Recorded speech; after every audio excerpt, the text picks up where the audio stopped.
सरकार को 2 वर्ष पूर्ति उपलक्षे सारा राज्य में विकास धारा ओडिशा कार्यक्रम चलुवा बेले आज कोरेई ब्लॉक सम्मेलन गृह में कृषि अधिकारी निरंजन साहू तत्वावधान में ब्लॉक स्तरीय कृषक उद्यान और मत्स्य शास्त्र संबंधी प्रशिक्षण शिविर अनुष्ठित हो जाइए।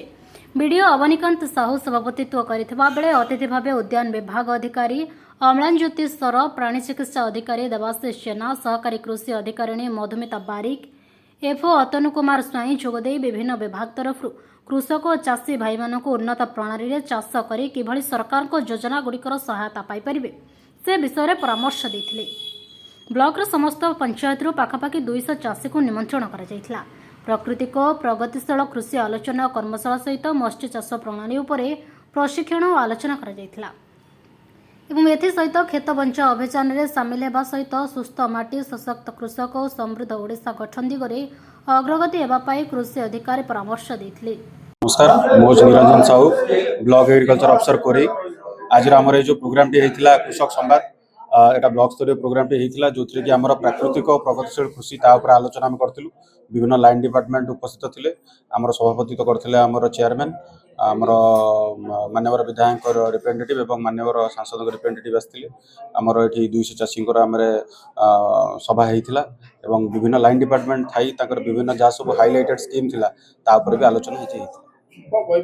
आमर सीड इंस्पेक्टर ऑलरेडी सब बिहन जहाँ अच्छी तार सैंपल आमर पठे आमर जो अच्छी soil seed testing laboratory seed testing laboratory आम रिपोर्ट भी पलि आसी। सब जाक बिहन आमर सब ठीक बाहरी और जर्मिनेशन परसेंटेज तार सब ठीक अच्छी। एवर्ष हम समस्त चाषी भाई अनुरोध करूँ सोसाइटी को एवं यथाशीघ्र गोटे लिखित आकार दिंतु से बिहन अपलोडिंग करूँ।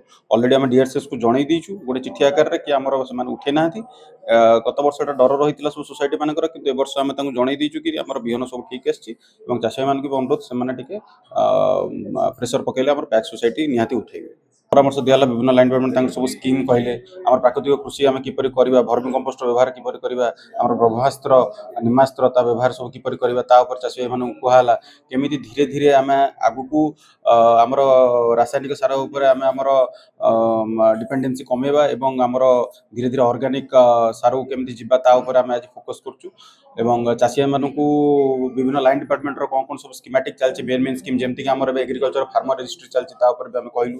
फार्मर रजिस्ट्री सब चाषी मैंने करेंगे निहाती दरकार कारण आगू सार हो बिहन हो जेकोसी जिन हो से पाइबा हेले आमर फार्मर रजिस्ट्री रहा निहाती दरकार कारण अब सरकार का फ्लैगशिप स्कीम और सरकार चाहूँ कि फार्मर रजिस्ट्री सब चाषी भाई मानकर हो यहाँ भी मुझे चाहूँगी आह्वान कर सब चाषी भाई जो मैंने अच्छा ब्लॉक स्तर और जीपी लेवल से सब निहाती फार्मर रजिस्ट्री करूँ। आम VAW ओवरसीयर सीएससी सेंटर में आमर यहाँ होदी पट्टा संशोधन हो पारे पट्टा संशोधन यथाशीघ्र करूँ कारण अब आरआई मैंने भी खूब शीघ्र संशोधन जो कलम टू करेक्शन कहते हैं तो एतिक मुझे